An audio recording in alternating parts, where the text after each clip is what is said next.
What's the cat's name? This is Oda, named after Oda. Oda Nobunaga, the uniter of Japan, Cool. because we name all of our cats after warlords. So, you know, I love it. so It's a good one. Cleopatra's in the other room. Get a Yeah, cat and name Joan. it. You get a cat and name it like Sun Tzu. Well, we wanted to name. We've never had a boy cat, which really wouldn't be necessary to do this. Probably the next cat we get, we will name Genghis Khan. You know, and then call it Gengi, probably. Gang. I need a little bit of Genghis Khan. That's a song. See, that sounds like a mistake, though. What happens if it just sort of accidentally takes over the whole Asian continent when you're not looking? Yeah, its descendants become 1/3 of all people. That's why we Yeah. didn't name our Chinese cat after Genghis Khan. Because we did have a Chinese cat. We had a cat when we lived in China. But we named that one Joan of Arc.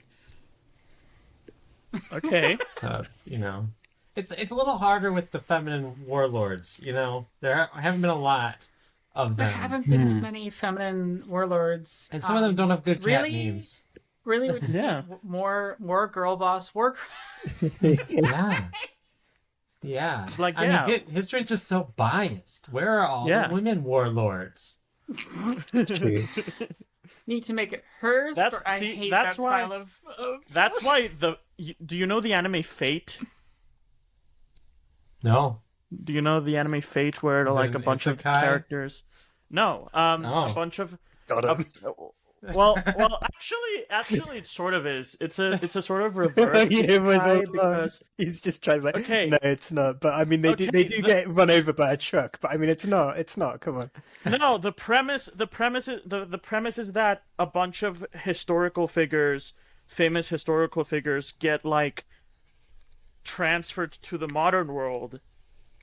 They get isekai'd. Oh. And I think I've and heard about this one. yeah, and the main one is Artoria, which is King Arthur, but she's a woman. And like a lot of great historical figures are interpreted as like big booby anime ladies in Fate. It's kind of like the Bill and Ted's Excellent Adventure of anime. So yeah, I guess. Wait, is the Excellent Adventure or the Bogus Adventure the one where they bring the time people back, right? Because one of them, they go time traveling, and in one of them, most of it's just getting the figures for their history report. Yeah. So Oh, sorry, I was muted. Excellent Adventure is the time travel one. Bogus Adventure is going to hell. Oh, okay, so it is the Excellent Adventure. Yeah, Excellent Adventure. I was conflating the things that happened in Excellent Adventure as though they happened over two films. Whoops. Anyway, point is, Fate was like there aren't enough women warlords, so we're just gonna turn some of them into women, which respect was it. which was a decision anyway. Only Fate Zero is good. The other 10 billion seasons and spin-offs are not very good, but Fate Zero is very good. What were we talking about? Oh yeah, women Cats. warlords. Point is, don't just support women's rights, support women's wrongs. Hello! And welcome to Video Gems, the podcast where we support women's wrongs. I'm your host, Dark Fry, joined once again by the lovable cast of characters you've come to know, Harry from Video Games Are Bad and Aronok.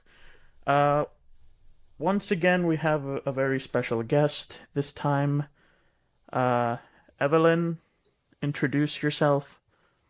Hi, I'm Evelyn. I make videos on YouTube under the pseudonym I Am Error. And I would say that I've published 50 videos. And so that's 50 wrongs, women's wrongs we could talk about today. Did Nice. you really make 50 videos? I think that, I mean, I don't know if they're all public. There's I think exactly 50 videos that are public. Because it only Okay. shows the public ones in the count, I believe. All right, yeah. There's currently 50 public ones. Nothing ever existed before then. Don't go to the playlist and look at the unlisted videos that you can still watch. Okay. Goddamn, that is a lot of videos. Yeah. When we had you previously on Video Gems on the previous version, I guess. We called you the video essayist speedrunner. Oh, yeah. Because Yes.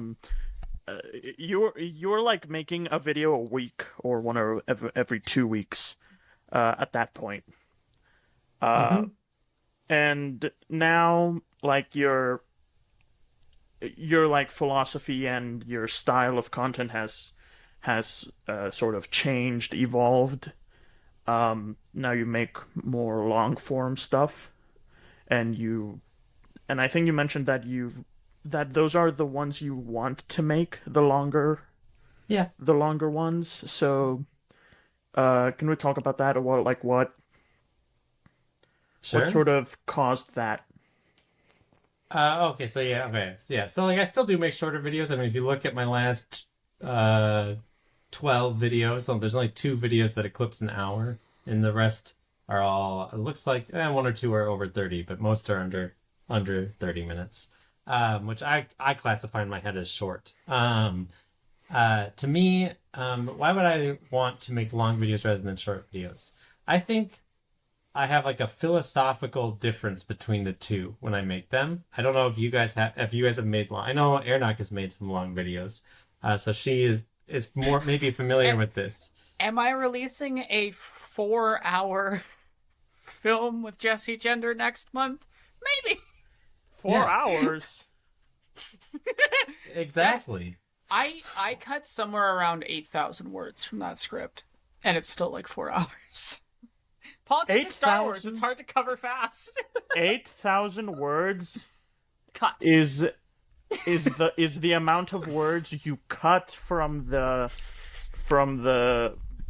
video, and 8,000 words is also the total length of my Dark Souls video, which is Which is a decently my sized longest video.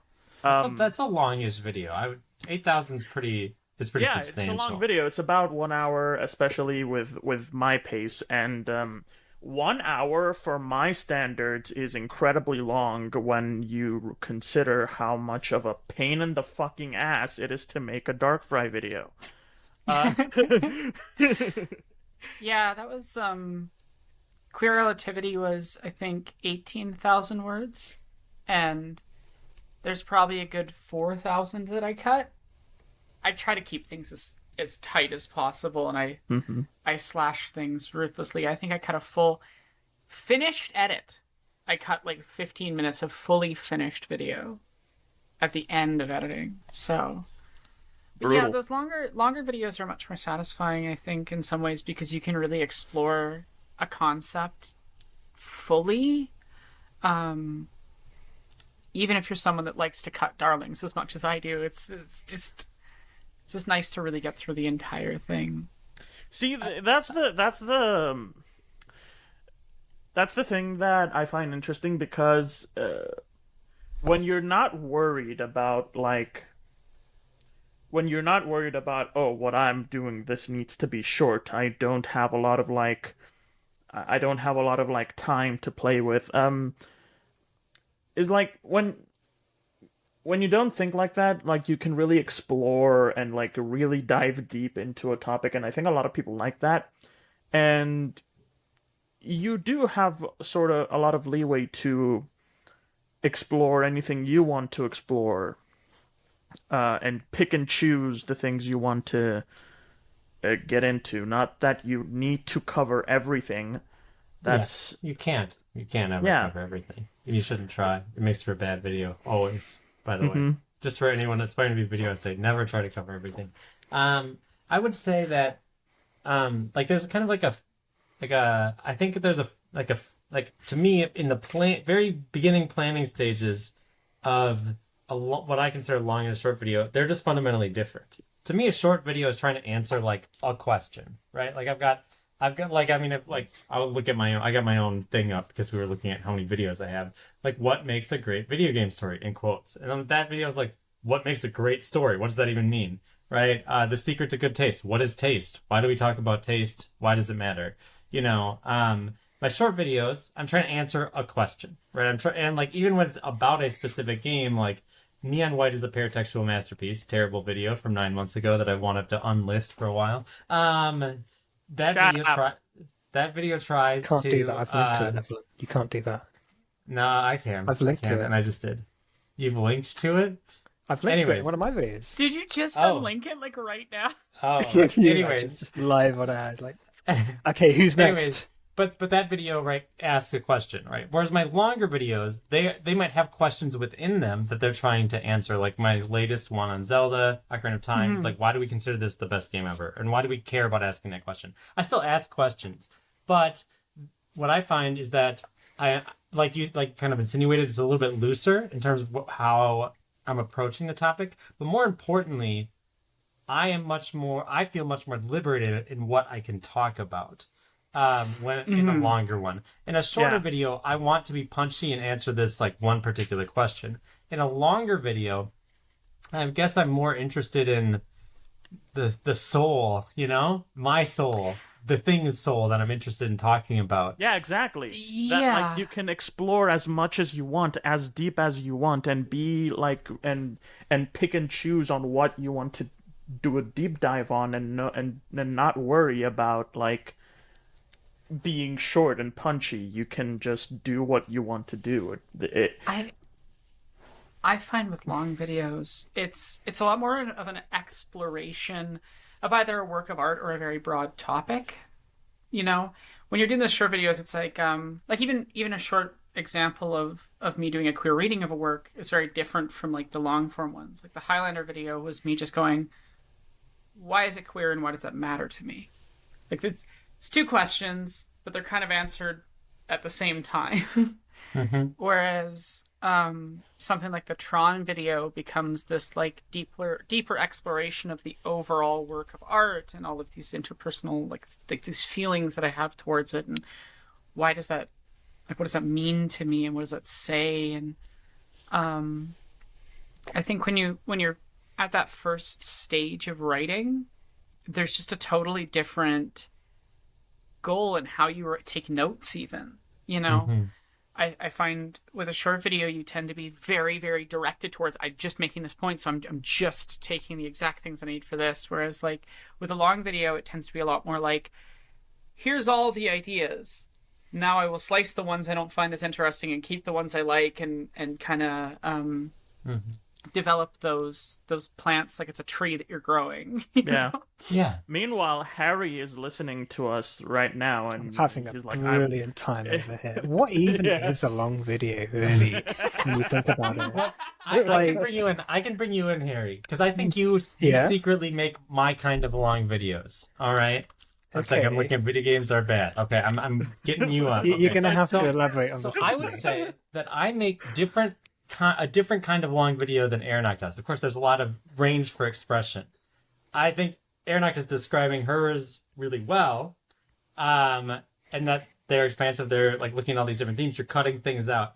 I would describe mine like a layered cake, because I don't actually. Mine isn't a 2-hour video. It's not like I'm just gonna talk about Ocarina of Time for 2 hours. I am very sneaky, and I just layer 3 videos on top of each other, and then it's like a layered cake, and you're cutting into it, and then you've got these 3 different like pieces, right? vertical slice, if you will. Queer relativity is literally the chapters. They're different videos, really. It's more like a series almost. So Yeah. I know exactly what you mean. That That one is layering more of like it, yeah. interrelated ideas, but each distinct in their cover. Yeah, I've definitely done that with videos before. Not all of my videos. I would say the Matrix one is very much not that. But I would say chunks of Midnight Mass are kind of like that, and definitely Queer Relativity, which is this. It's more like it's almost like an essay collection that's really interweaved than a single piece on its own. And that's why I tell people if they're going to watch it and they say they're like, oh, it's so long, I'm like, it's okay. It is structured in a way to watch it in pieces. Like, so yeah, I know exactly. Yeah. And I do love that description of yours. I think it's a perfect description of what yours are like. Thank you. And so I would say, Harry, your different videos can sometimes seem to me, at least when I watch them, to be layered on top of each other. Like, for instance, The Golden Idol and Shadows of a Doubt, I can see some layering there, right? Yeah, I Like, see where you're and coming so from.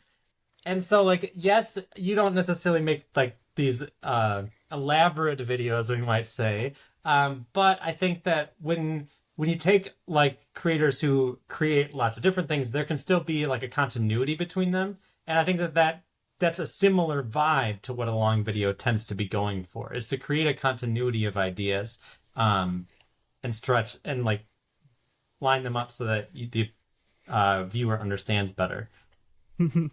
I just find Harry's philosophy like really funny. Like I would rather perish than make Then make a a long video video. long, Look, longer I've than 20 tried minutes. so many times. You If a don't even know video- how many if a times video- I've tried. I just can't do it. Well, I can do it, but I don't want to do it yet. Maybe someday. If a video gets longer than 15 minutes, it needs That's to it. die. Yeah, I take it out back. That's it. We're done. My brain has a weird quirk. It's kind of similar to YouTube, but it's that a video needs to be the length it's meant to be, and it's just a vibe that I have. You know what I mean? Like, I'm just where I'm like, this one is long. Like, I know in my soul what it's meant to be. And yeah, I remember when working on Queer Relativity, I was just like, it can't be more than 2 hours. I don't know why. I was just like, that was my brain was like, it has to be less than 2 hours. It must stay under 2 hours. I don't know why. And then there's other ones where I'm like, it needs to be this length. But I think what it comes down to is different writing styles are going to lend themselves to different length. And I think while Evelyn and I tend towards a couple of different styles, and I like doing the long ones more often, but sometimes an idea just doesn't have the legs for that, and I can't force it. Yeah, so I would say if you're writing and you're looking to understand like what length is right for you, it's definitely just kind of a learning process, and you kind of have to feel it out. And it's also I'd you should be outlining. Yes, That's- outlining. Oh, so much outlining. Oh, sorry. Go ahead, Harry. So you should No, you you shouldn't go. I'm sort of sorry. you shouldn't go in thinking I'm gonna make a long video today, or like I'm gonna make a short video today. You kind of have to consider the topic and give that topic the length that it deserves. Yeah. Like I have some topics in mind that I'm terrified of, because I just know that once I start writing them, it's gonna be like, oh, this is gonna be like a 2-hour thing, isn't it? Like I've made long videos. I've made 2 very long videos so far: the Metroid Dread one and the Dark Souls one, and neither of them. They're long, but they don't break 1 hour. I still haven't made a video that's longer than 1 hour. The podcast episodes. The podcast episodes not counting, because I truly think that the hour mark is the point of no return. You get invited to like a club, don't you? Yeah, Like YouTube sends you like okay. a little badge. They send it all the way to Cyprus that says, "Well done, you made a video that's over an hour long. Here's all of our secrets." No, look, like you've seen how many times have we seen video essayists be like, okay, I'm making this really big project. It's like longer than an hour. This next one won't be as big, and it's gonna be like simpler and fine. And like 2 months later, they'll be like, God damn it, this one is an hour long too. What happened? And that's what happened. The point of no return. I think H-Bomber guys updates are almost always that. He'll be like, this next one's going to be 25 minutes 2 months later. So it's looking like it's going to be about 50 minutes a month later. It's a 3-hour epic. Like, blame the Guinness Book of Records, I think, But for that speaking one. of over an hour long epics that are really good, I really, really, really liked your Ocarina of Time video, Evelyn. Oh, thank you. Thank I you. liked it as well. Do you want to talk about some things that were interesting in creating it, or perhaps things you ended up cutting out, whichever's more interesting to you? I don't cut usually. Well, I did actually cut for a lot. I never cut anything I actually write. I just do my cutting in the outlining phase. I guess either I'm very good at discerning like, oh yes, this won't work ahead of time, or I'm just You lazy. I'm just you lazy. are. You have saved me. So like, just full We'll get to disclosure. Aaron's I've question said in just a this. sec. Keep it in Yeah. mind. Darkfly's gonna go on a tangent. All I've right. said this. Look, my therapist allows me one tangent per episode. It's fine. Only one. I've said this. I've said this a few times. Error is basically my co-writer.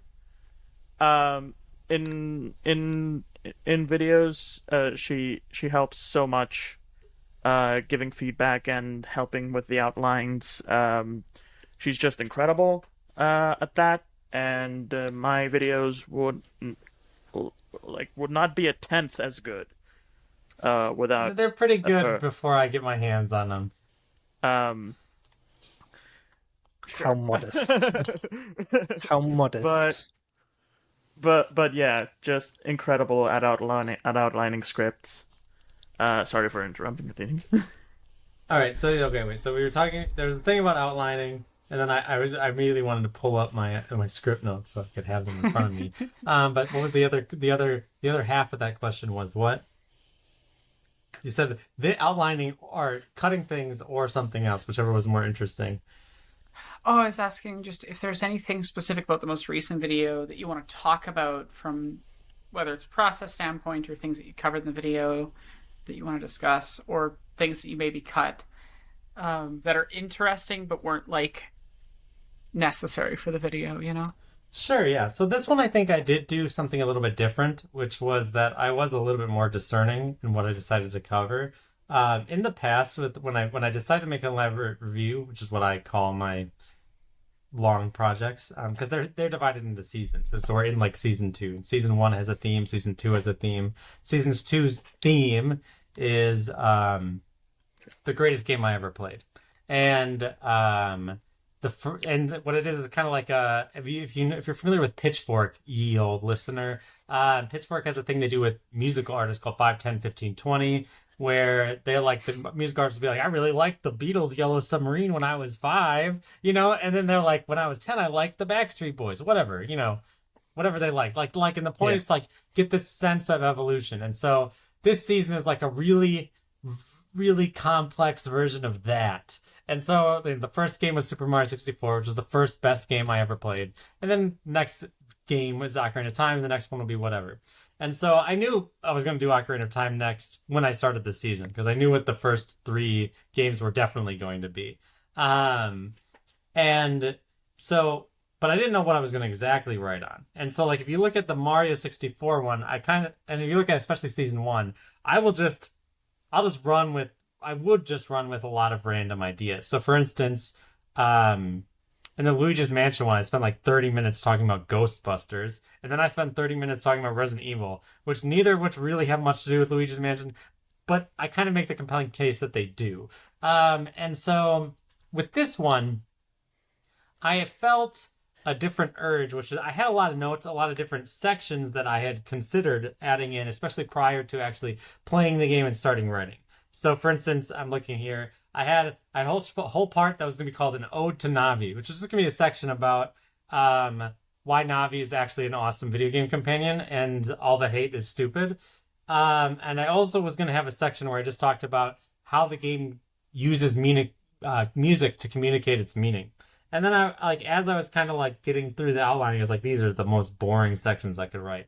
And they didn't fit with the other stuff I was doing, because like the video ended up being more personal than I initially imagined, and I felt like I got where I wanted to go without those, so I didn't feel the need to write those sections or do anything with them. But like I think that like this is just, for me, it's like an instance a little bit of growth, because normally I would never cut a section I had already outlined. Character development. Sure, character development. But for me, like with this one, I wanted it to feel tighter, and this is something I'm probably going to be going for more into the future. Is like this one's only an hour and a half, which I know is a long video, but it is the shortest elaborate review by a significant margin. None of the other ones are under 2, and so I think 2 of them eclipse 3, or maybe just 1. I think one eclipse 3. Let me look. Yeah. 3.5, 257, 238, 238, 224, 209, and then Mario's like 2:30 probably. And so this is by far the shortest one, like an hour less than the average of the other ones. But I think that allowed me to do two things that were important for me personally. First of all, it allowed me to hone in more on what I thought was the most important stuff, and not get sidetracked on to stuff that probably wouldn't have been very memorable. I feel like all three sections of this particular video are memorable. You you'll remember, even if you don't remember exactly what I said in them, you remember whatever kernel nugget of truth I was getting at. I think that will stay with you, which I think is important to me. And then the other thing is that I forgot what I was gonna say. So I lost my train of thought. Sorry. It's okay. Evelyn, I've got a question for you. All right. You write your scripts in Sublime Text. I do. What's that I about? think I did. Wait, do you write them in Sublime Text? Did I No. convert you? I forget. Why would I do that? Um. It sounds like a like terrible idea. Okay. So Sublime Text, I guess, is for coding. I think. Yes. I first heard about it because Tim Rogers of Action Buttons made a tweet about how it was the only one that felt like it matched his typing speed, actually. And so I downloaded it and I decided I would like write a paragraph and see how it felt. I was like, oh, this is way better than writing in Word or anything. What I like about Sublime Text is mostly that it's so simple and streamlined. I can't italicize anything. I can't change the font size. There's no pages, right? Like It has inbuilt Markdown. You can do all of those things. I'm sure you Don't can. Don't tell it, Look, don't tell it. Sorry. I'm not like I wouldn't want to do a those lot things. of like professional Markdown text writing Yeah. stuff. I'm like, actually, because Jupyter Uh, Notebooks with data science stuff. Open bracket I, close bracket /I. But I think for like the kind of writing that I do, Sublime Text is pretty valuable in the sense that it just you press Shift F11 with it, and then that full screens it, and you're just stuck. Yeah. That's all you get to look at. You I think can't that is look really at anything nice. else. And then the random little utility things it does have prove to be very useful. Like I assume it's very good for programmers. Like I'm looking at my Ocarina of Time script. If I highlight the word strange, and then I can see where that code might be repeated, right? Like I think that's the point. Actually, yeah. God, But I've not thought about I that. use- That's a good point. I use that function all the time as a writer to be like, oh, Yeah. I used the word ocarina like 8 times in this paragraph, or That's whatever, really smart. I highly recommend also, you can use word counter and it'll tell you if you're repeating a word across an entire script too much, because it'll tell you the words that you're using the most. So you're like, oh, I've said like 100 times. I need to cut some lines. I need to This cut a feels lot like a of call-up lines. post, Arnog. But yeah, so like that's like an example of but otherwise it's just, I like the simplicity. I like that it's like the simplest thing I could be writing in. It forces me to focus on the words on the page. Whereas I can recall like writing, I don't know, my master's thesis, and it's like I'm like italicizing things, and I'm like bolding. I'm like, oh, where's the footnote button, And then I don't know, but I get obsessive. I'm like, oh man, this page, I don't want the first line of this paragraph to be at the bottom of this page. What am I gonna do? You're worrying about margins, and you're like copying and pasting things into it, and you're like, oh shit, did the font change? All this worrisome stuff. And you know what? None of that matters. None of it matters, especially for a video. No one's gonna read the script. It's not there. But if I had a script in front of me, you can go to my old scripts before I started using the Sublime Text. Every game is italicized throughout the whole thing, because otherwise it would bother me if they weren't italicized. So Sublime Text it's that ignorance is bliss. It's amazing. It reminds me of that bit in BoJack Horseman where he spends like 12 hours searching through fonts before he starts writing. I wanted to check word counter, and I forgot that the last thing I put in word counter was Jesse and my script for the Star Wars video, which is 27,000 words. There is 98 likes. Perfect. No, more. Wait, More likes 27,000 is Arnog, gonna be come 4 on. hours for you? It's like 3.5. I can't remember what Jesse said it was. Oh yeah. Oh, But that's also just remember interesting. that Yeah. part of it's just an entire animated short film, so it's not Okay, as yeah. it's a weird structure. It's a weird structure. No, that's and okay. That doesn't include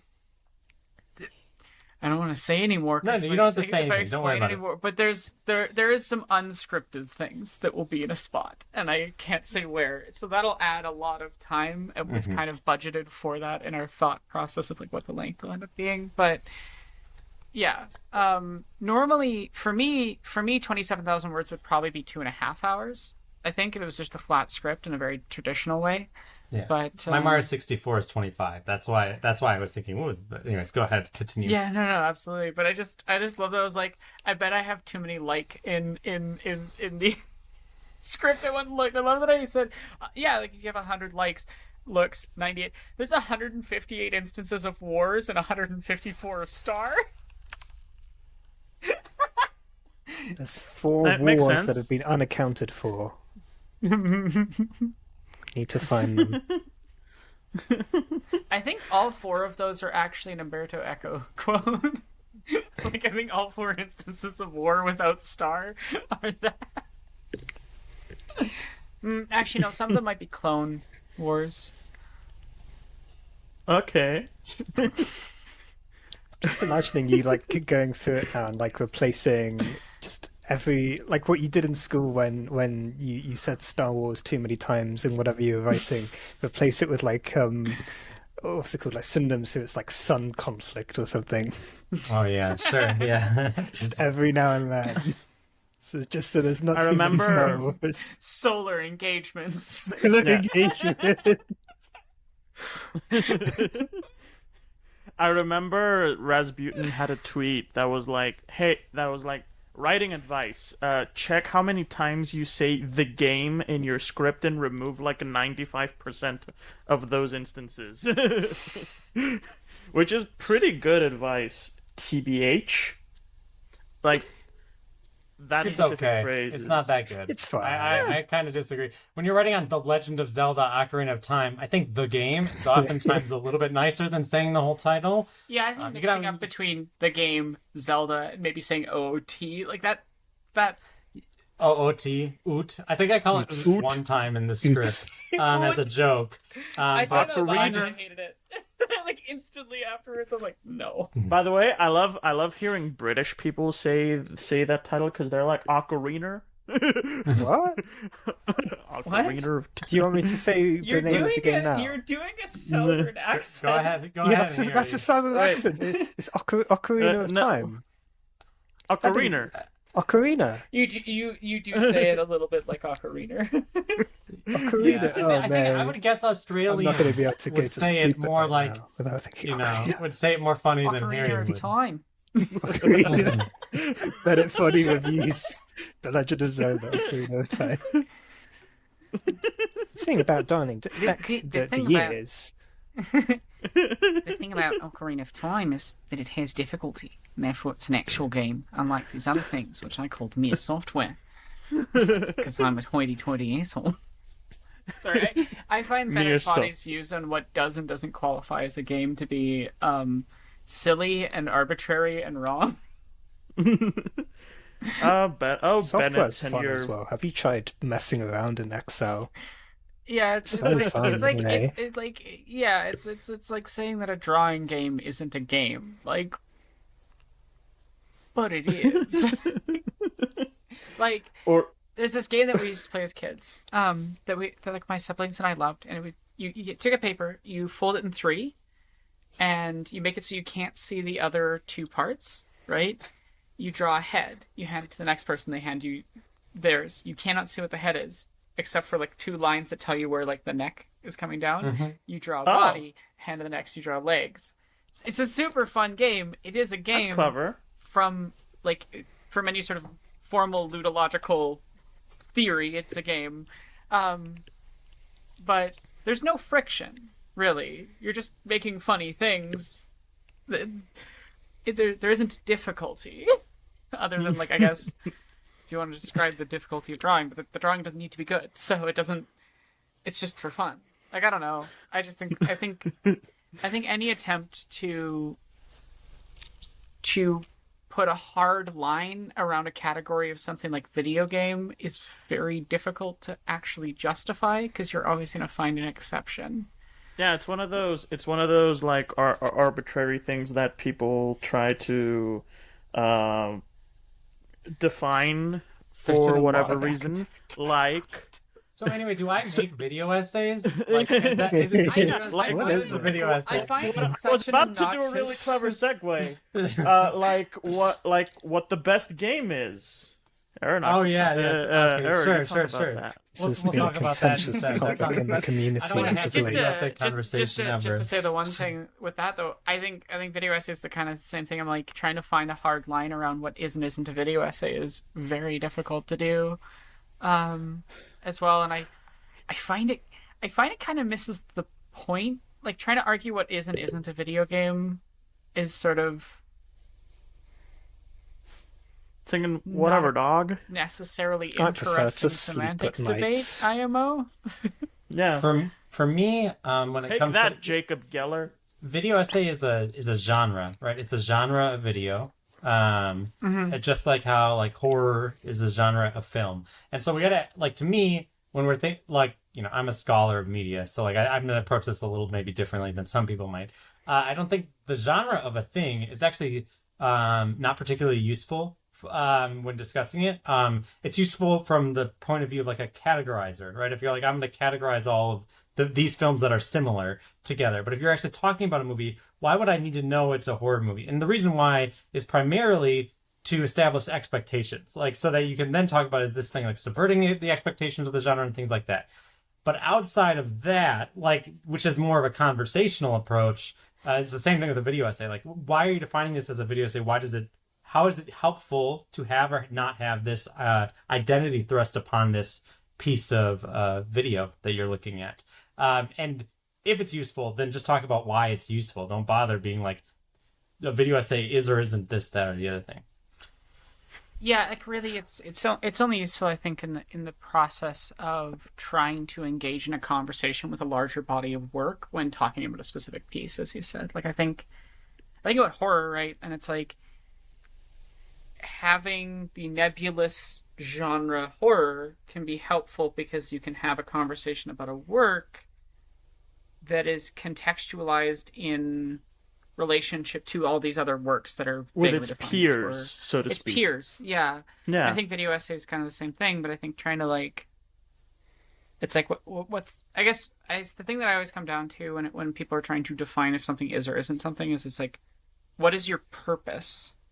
And I think a lot of people don't really have a purpose. They're just kind of No. like, I want a box. I want a box around the things. Or, as is often the case when people are defining things, in the genres especially, I want to keep things out of my box. That's Yes. usually the motivator, Yeah. right? It's like, well, I like comedy movies, but I don't like this one because it's not funny, so it is not a comedy movie. And then they get all twisted in pieces to try to, make that point. I think it comes down to a general issue I have with a lot of people's approaches to the world at large of approaching things like everything needs to be like taxonomically defined, Oh, it's the Aristotelian impulse. Yes, which is this very. Some people might get mad at me for saying, but I think it's kind of a sort of almost it's a Western impulse to try to place everything inside of a box, or not inside this box, but in this other box, and I find it causes so many issues when you start rubbing up against the reality of subjectivity, and Sure. whether that's art, whether it's self-identity, queer relativity. You talked about this a lot for a reason. I just find those hard lines never hold up. I think everything is sort of in a sea that it floats in, and sometimes things kind of float between a couple of different things. And what it really comes down to is, what is the goal of the conversation? And To find the that best gets game us ever to- made. what I was about to get to was your most recent video I found really interesting because I think it illuminates how much of, like, I hadn't thought as much about how uniquely obsessed the culture around games is with the best game of all time conversation. And how often it comes down to this almost like everybody else must agree with my list. It has to be the objective list, and how much that falls apart. What led you to that kind of direction with this video? Okay, so just for context, Aeronaut is referring to the first chapter of my latest elaborate review of Ocarina of Time, which seeks to do two things. It seeks to figure out why. First it establishes that Ocarina of Time is the best game of all time, according to everybody. And then it asks why, and why we care. Why did Ocarina of Time? Why is it that game? And then more importantly, why do we keep asking the question?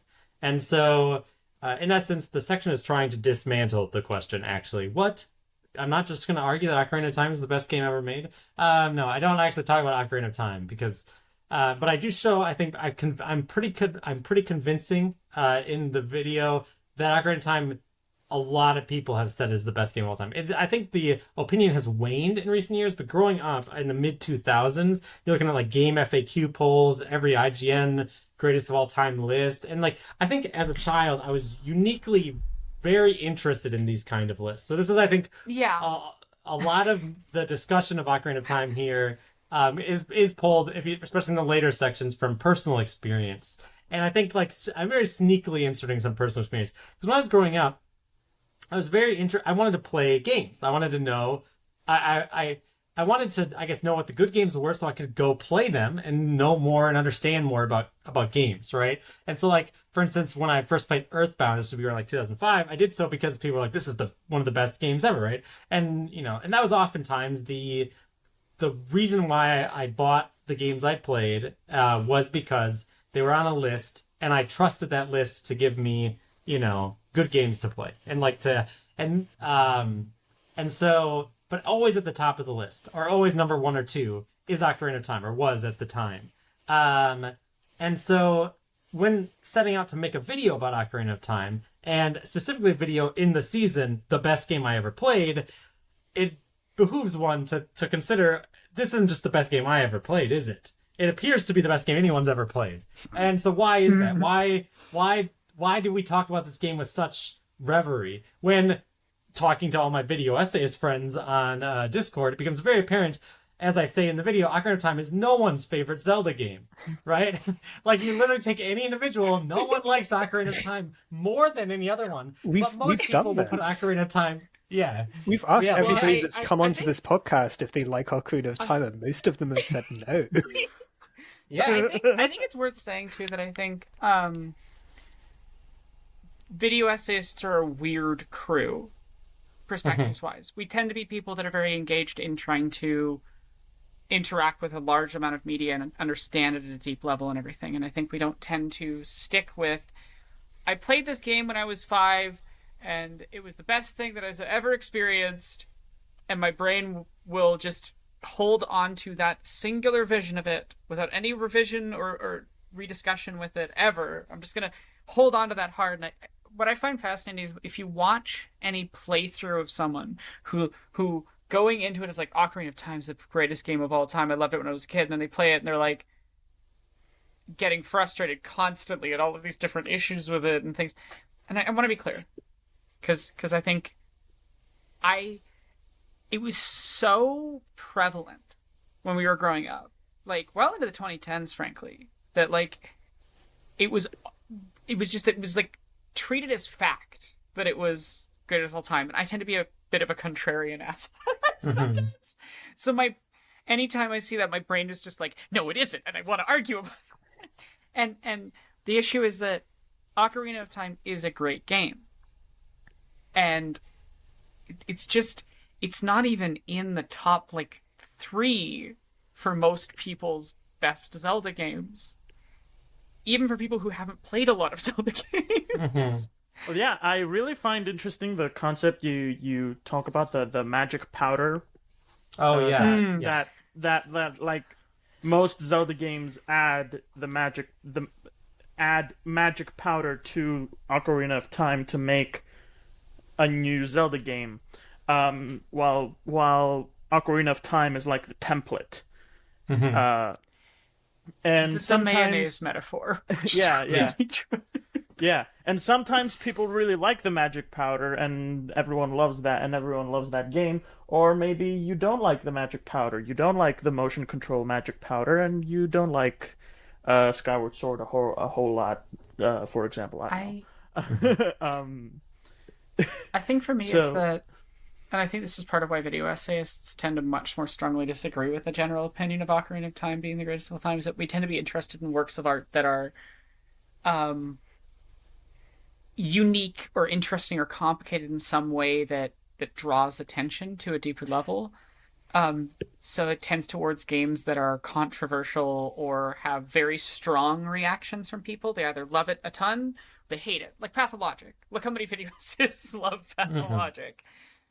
Yeah, but still, like, there's so many, like, very popular video essays on Ocarina of Time, and, like, why that basic template But that, works. And here's the thing, I think that's why Breath of the Wild was so groundbreaking, because it didn't add just the magic powder. Breath of the Wild basically did what Ocarina of Time did again. Yep. And it became a new baseline, a new template, a new formula. And now Tears of the Kingdom added some magic powder on Breath of the Wild. So it's a really interesting way of it's a really interesting way of thinking about it, and why, like, even though people love so many Zelda games for so many reasons, Ocarina of Time is the one that will be talked about.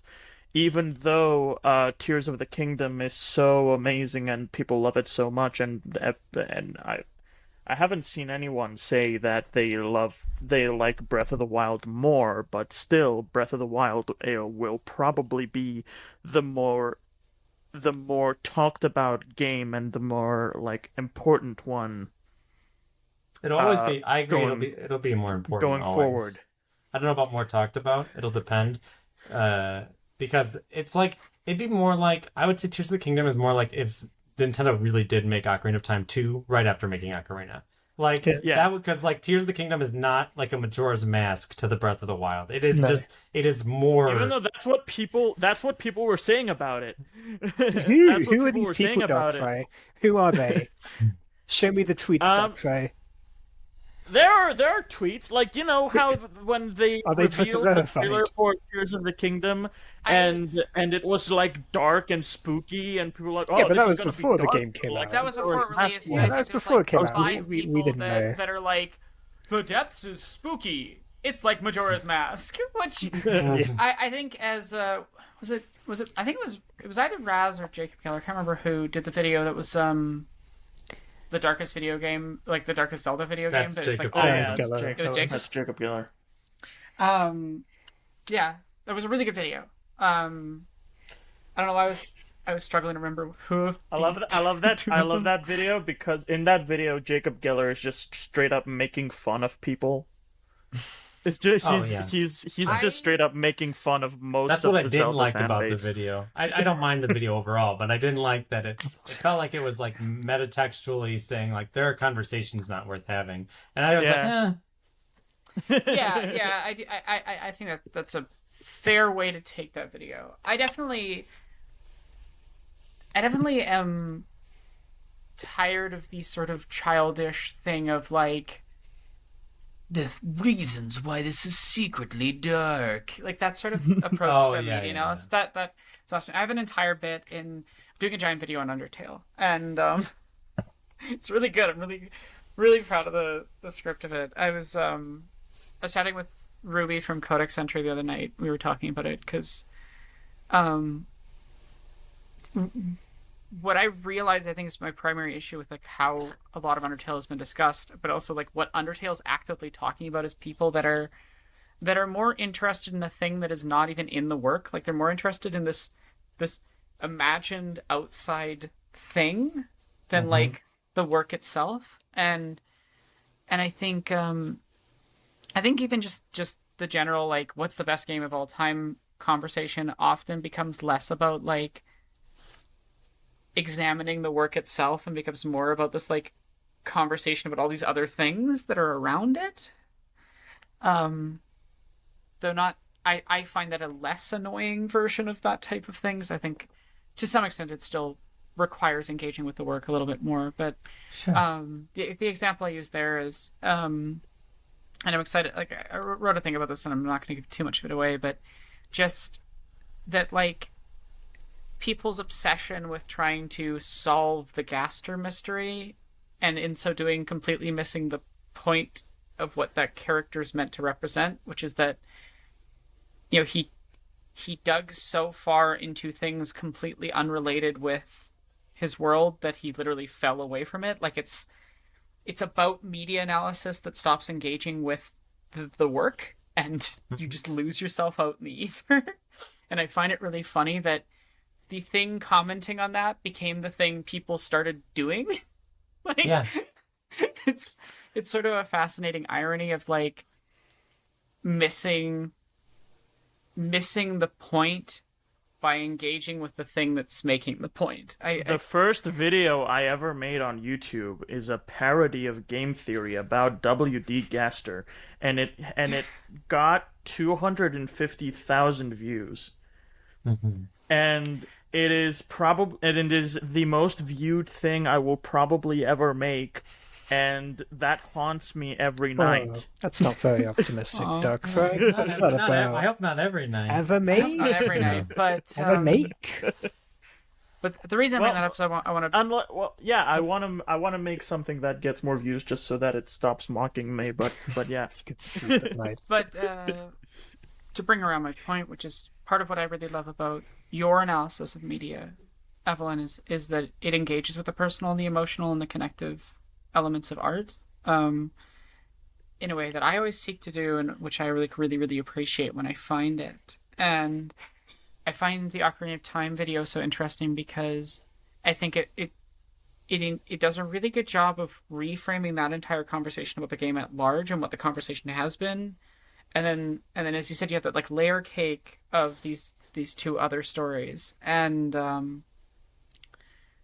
don't want to dig too deep into some of the heavier bits because I'm sure you don't want to have a conversation live about that. But I just wanted to like say that I really appreciate that approach. And it hit hard. It hits had hard. an impact on, like, reading the comment section of that video is just so incredible because it really hit a nerve with a lot of people, and it's really great how you managed to do that. Yeah, I that was what I was going for, so I was happy that it did strike a chord. For those who haven't watched it yet, who are listening to podcasts, it gets to an emotional place. I talk about why it was the best game I ever played as a child, and like, you know, first I talk about like, you know, why would a child really like Ocarina of Time, but then it gets deeper into like why I would personally connect with this and find a sense of home within it. And to me, I think one of the things that A, I like to see in video essays, and B, I don't think I see enough, and this is what I try to do a lot, and especially in my recent videos, is vulnerability. I think that there's an easy kind of what I would call like, you know how like you got like plastic protectors from paper and stuff, you know? There's an easy plastic protector you can put between you and the audience when you're making video essays, which is like, I'm just talking about, you know, this thing, you know, why Ocarina of Time is good game design or something like that. And for me, those videos never really stick with me. They're not particularly interesting for me personally. No offense if you make those, person who's listening. What always resonates with me is when someone really shares an element of their experience. They're not just emotional about a game, because like, you know, anger is an emotion. People get angry on the internet all the time.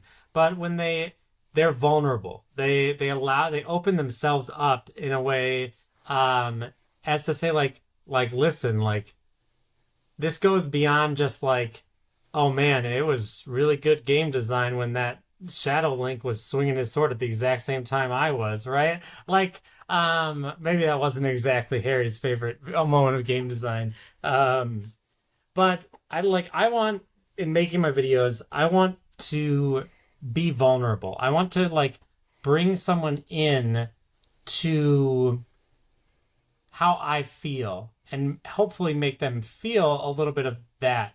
Because I think that in those moments, even if you were like, I didn't have that experience with Ocarina of Time, you've had that experience in one way, shape, or another. You've felt things in your life, and this is evoking them for you.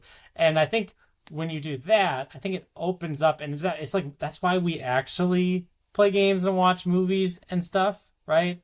I don't know, like, you know, I think I've said this a couple times in a variety of videos, but like you didn't just play like Mario 64 because Bob-omb's Battlefield is a well-designed level, right? That isn't the whole story. And I think a lot of times we miss the whole story when we're writing about things, and almost a self-protective attitude of like, no one would care or whatever if I were to write about like the more personal, meaningful side of it. So yeah, that's what I try to do a little bit. I don't always succeed, I don't think, but I do. That's what I do try to do.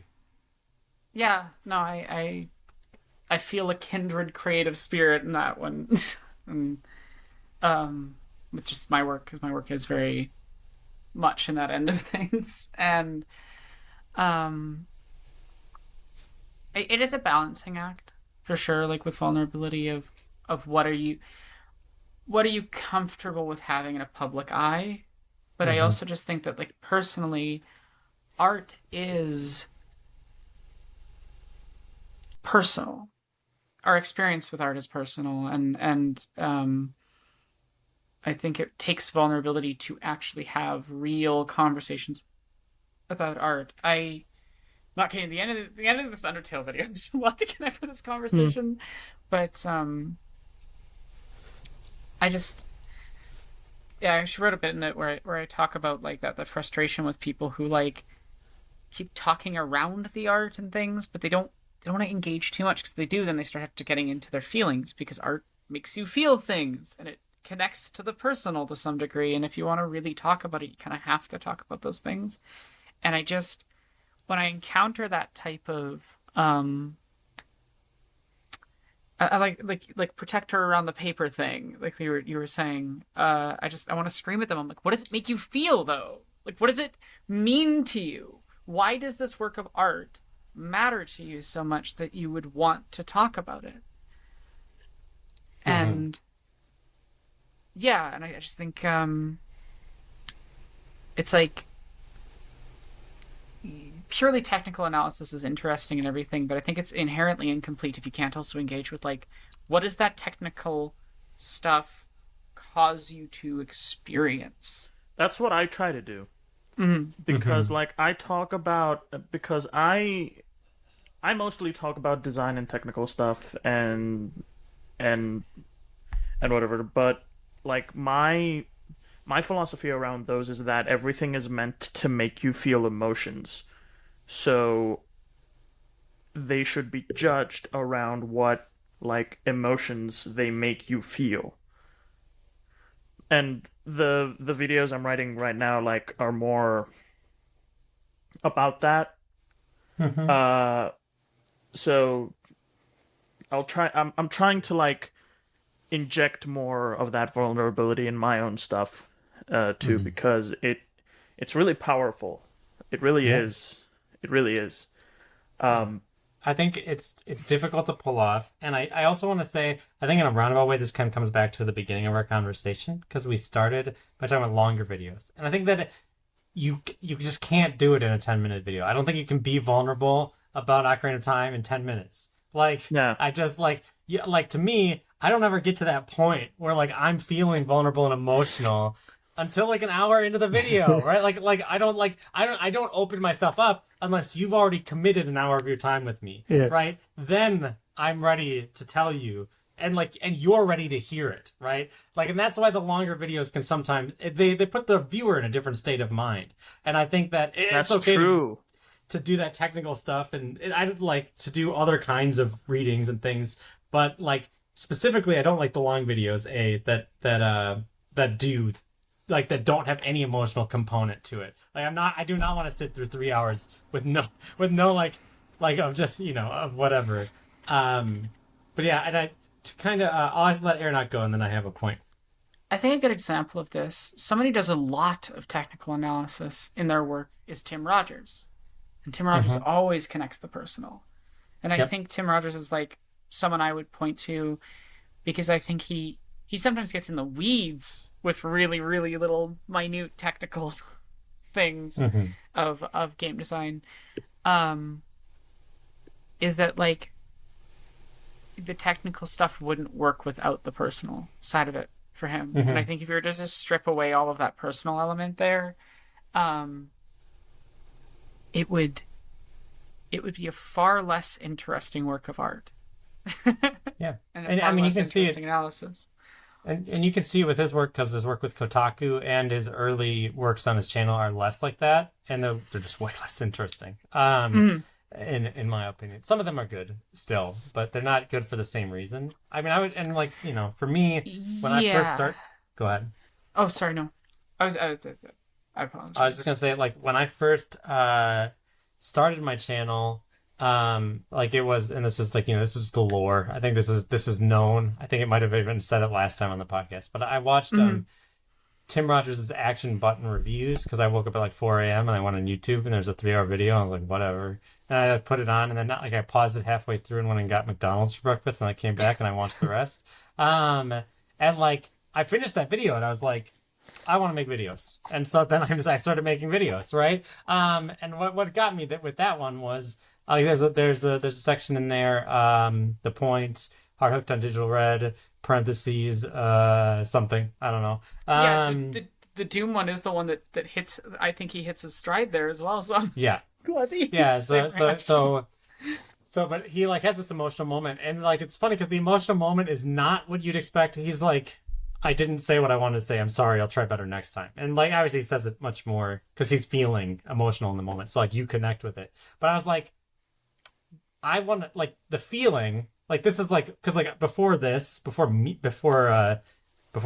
making videos, my primary artistic outlets were like writing fiction and more importantly writing music. And music is all about like I'm feeling. I want you to feel, right? Like how can I get there with what I'm doing, right? Harry's got that piano behind him. I got a piano behind me, right? That's what music's all about. A lot of it, like to me at least, like.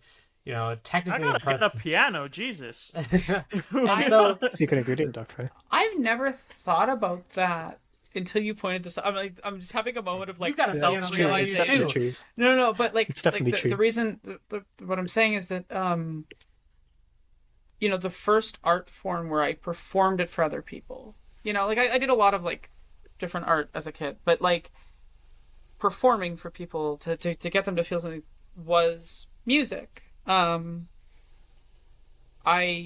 actually end the Queer Relativity video with a footage of me playing a song I wrote when I was 16, like playing it at the time.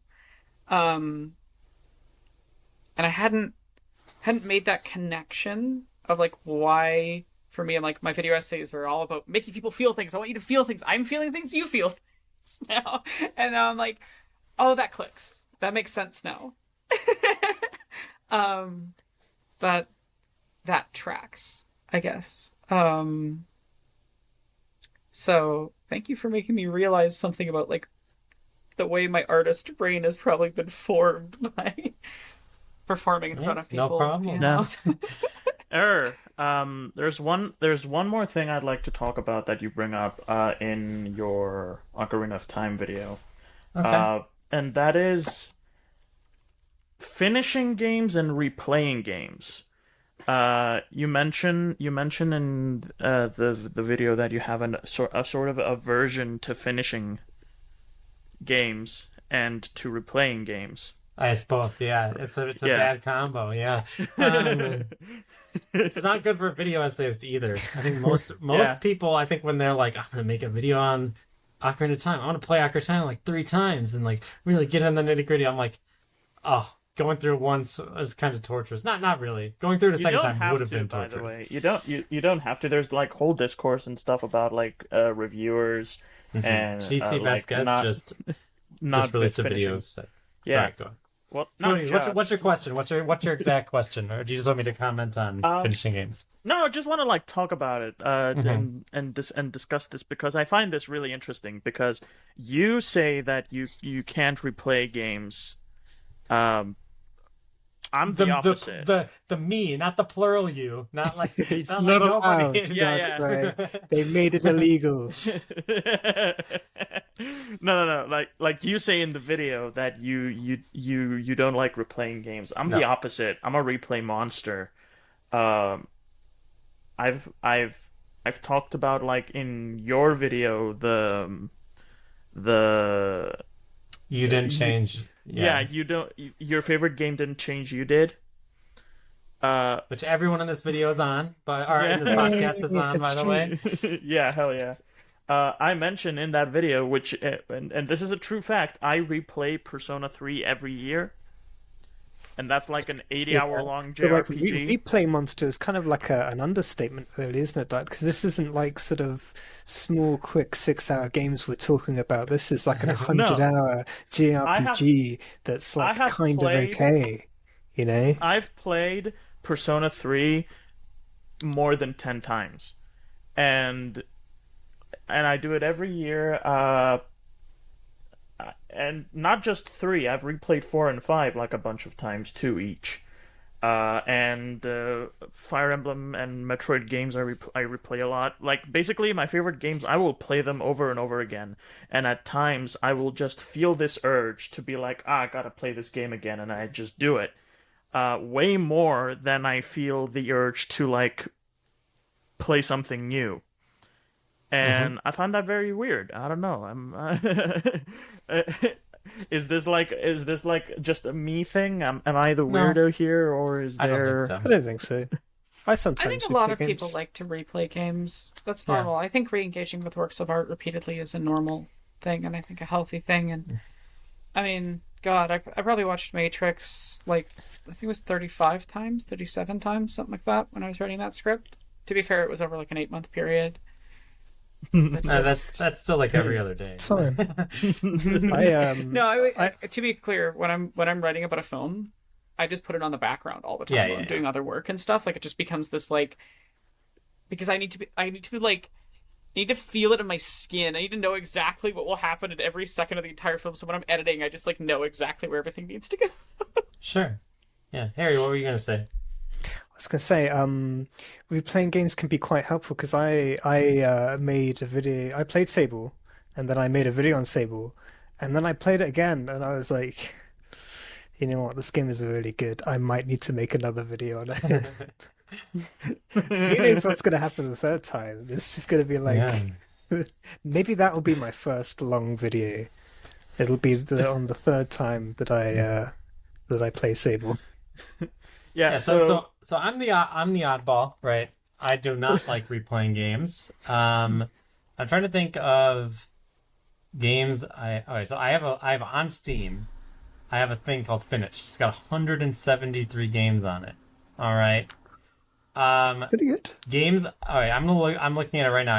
Have I played any of these? The only games I've played twice are Braid, Dark Souls 1, none of the other Dark Souls.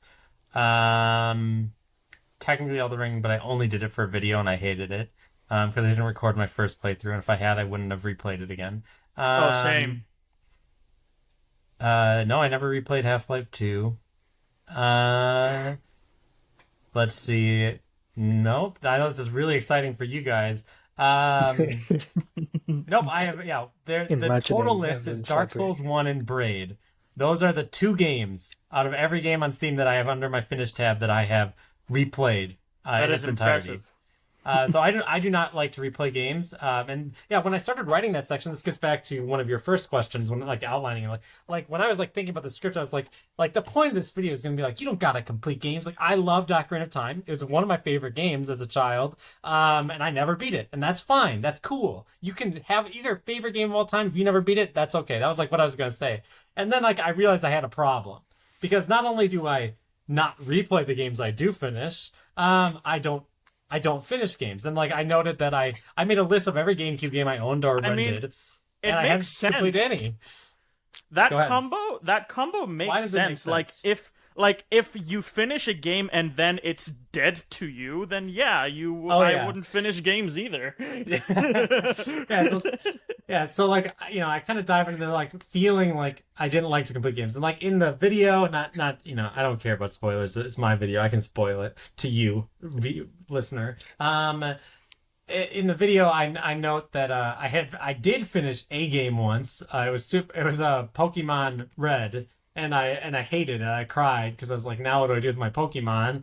Like my Blastoise is useless now. I spent all this time on this game, and now there's nothing to do. There's nowhere to go. And you know, like for me, yeah. So like for me, I think I've always kind of had a little bit of an aversion to playing games. I think part of that is that emotional like reaction to like it gets to me. I get really melancholic, like a final boss or something. You know, the best final boss is what's his name? Gwen from the final Yeah, boss 'cause of Dark it's Souls, like because it's like so sad. I'm just like, Yeah. Yeah. like that's how I feel when in any game. There's- It's like that's a good one. Wolfenstein. That music should be playing. Like for me, like you know.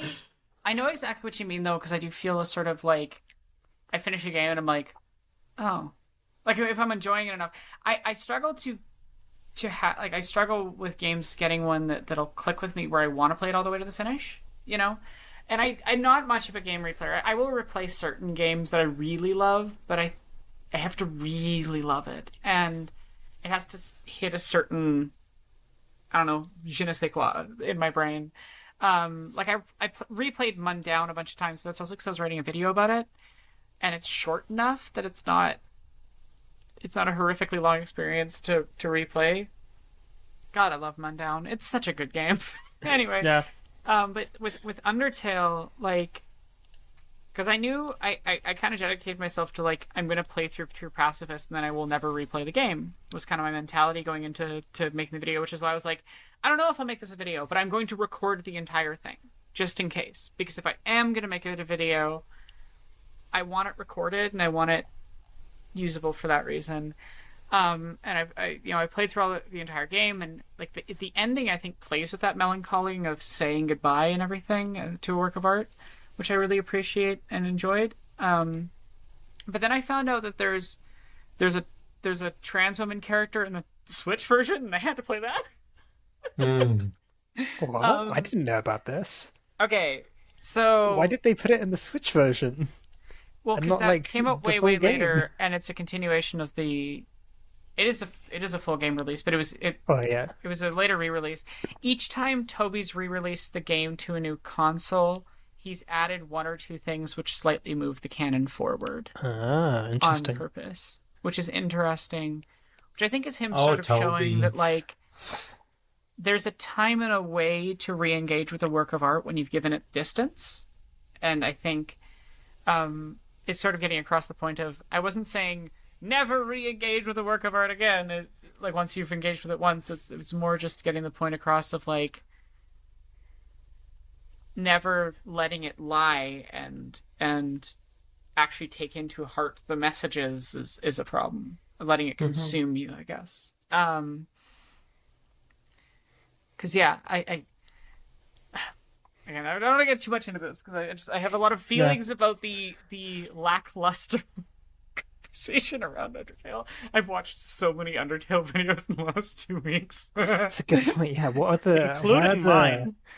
That's true, actually. Are there any good Undertale videos out there? The two that I need to rewatch Kiki and Alicia's. I'm sure I'll like it when I do. I think I watched it like years ago. I don't remember it. I have a bad memory. So I'm sure I like Transparency's one, but that's the one I haven't watched yet. Shout out to Though Transparency.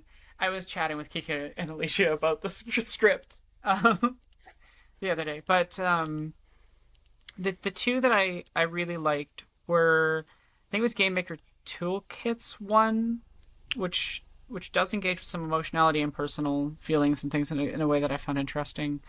And a little surprising from them. I like Game Maker Toolkit, but I do think that sometimes it's a little on the we're just going to talk about design and nothing else side. Sure. but that's kind of their thing, I suppose. Yeah, yeah.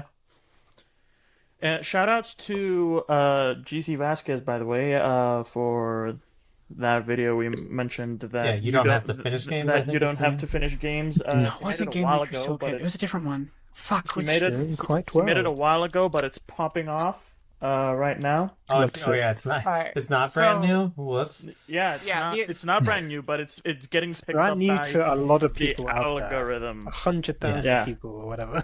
Yeah. Yeah, so the ones, sorry, I was wrong. The one I was thinking of was Adam Millard's video. What was Undertale actually about? It's Yeah. Right, decent. yeah, I was and gonna think say, it's I wasn't sure incomplete, if, but I um, liked it. And the other one that I really liked was Super Eye Patch Wolf's video, Yeah, what yeah, the that's a internet good did one. to Undertale, which is a angle I wouldn't have necessarily taken it from. And obviously H Bomber Guy's video is old, but it's good. But I just think that all of them take a very limited, like a hyper specific lens or scope to the work, and it feels like pieces of conversation, and I want to have the conversation. And I feel it's and I want to be clear, I'm not saying any of those things are bad because they have other goals. You know what I mean? It's sort of the Yeah. thing that I felt with writing the Matrix video, where yeah, a lot of people had touched on how the Matrix was trans, but often in passing, not in a complete conversation way that I felt was satisfying, or because their goals often weren't to explain the transness in depth or why that mattered. It was often just like, I connected with the work because I felt a trans connection. I will touch on two tiny details and then mostly talk about my personal feelings, which I think is good. There's quite a few videos that I thought were good. I purposely worked with Harker because of Harker's video, for example. Like I highly, highly, highly recommend. I think everyone should watch the Matrix sequels are good, actually, by Sophie Fermaris and Sarah Zedek. It's a very, very excellent video. But as they say in that video, the point of that video isn't to discuss the trans reading of the first Matrix film. It's mostly there to support points they are making in a political analysis of the sequels. So it's that thing of finding the angle that I want to talk about, and then just making sure that I'm actually adding something to the conversation and not just reiterating what's already been said. So yeah, like there's stuff that where people are gonna be like, oh, I've heard this bit before, but I don't think they'll have heard it in this way or with these contexts or with these elements. And I think the area that the game the game is really heavily touching on a lot, but I feel like has been talked about the least, is how much it's engaged with queer theory. And I mean formal academic queer theory, which isn't necessarily just about like identity and queerness, but also about like the collapsing of categories and ideas about what something can be, and the relationships between constructs and people and all of those elements.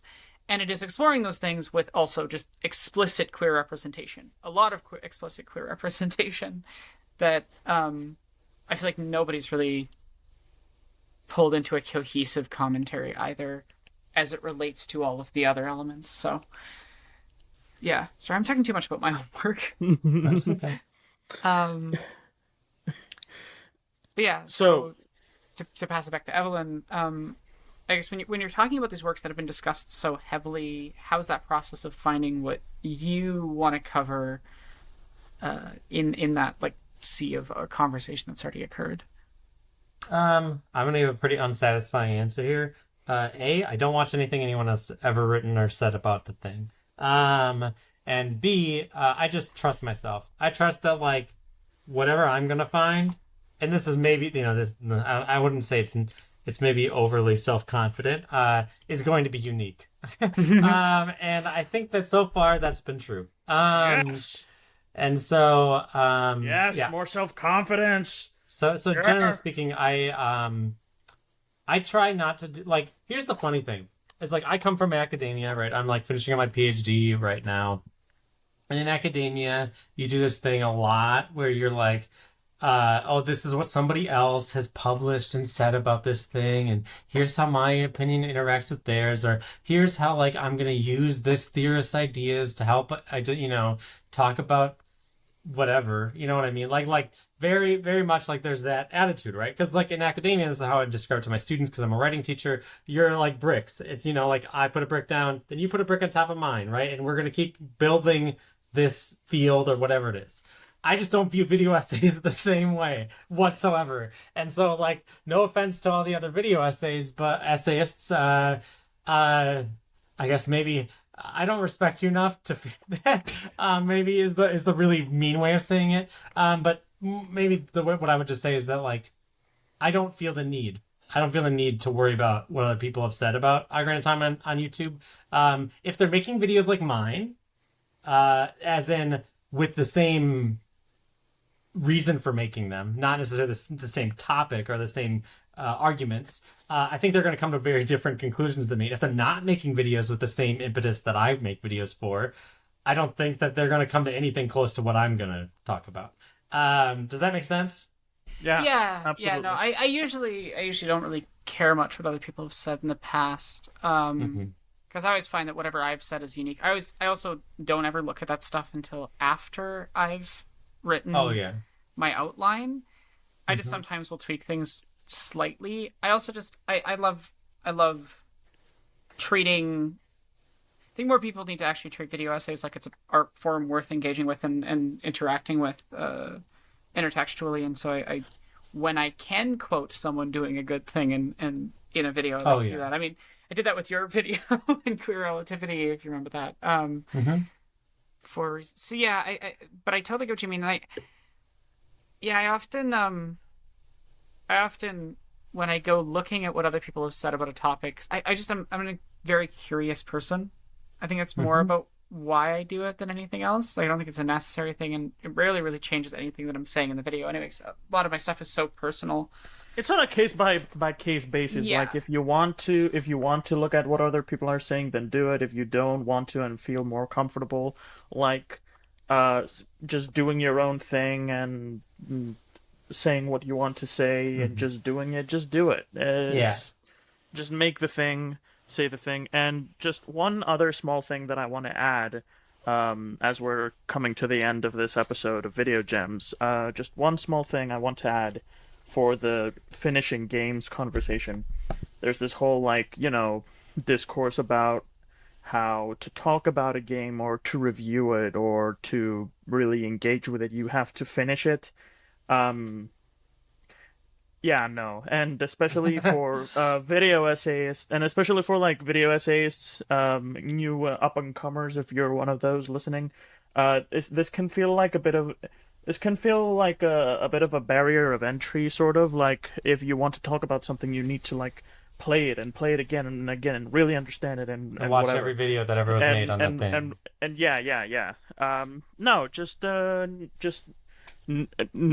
If you know enough that you know what you want to say about it, then that's good enough. Let me let you in on a little secret. I made a video on a game I haven't even played before. And I'm not going to tell you which one it is. Anyway, thank you for listening to Video Gems. Can I wrap up the conversation? Because I have one last kind of thing to note. Oh, sure. I think this kind of connects a little bit to a lot of the different things we've been talking about. And I think that when it comes to making a video essay, this would be my advice to anybody listening, who's making any kind of more artistically minded project. The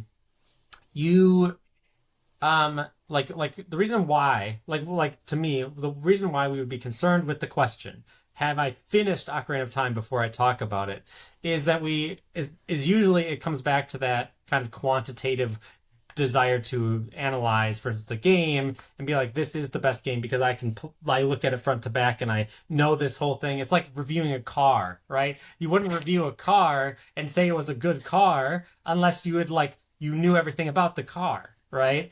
But when you're reviewing a game, you are not reviewing the game. You cannot actually review the game. You cannot actually review a movie. You review your experience of the movie or the game.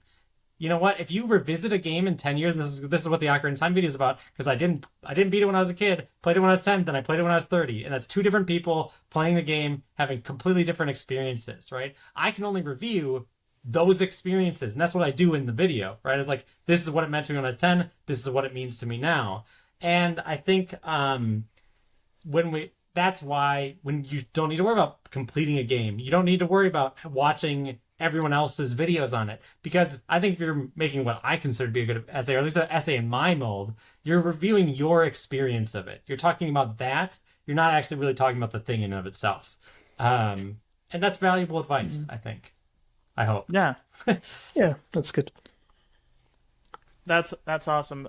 Thank you, Evelyn, for coming on the show. Thank you for listening to Video Gems.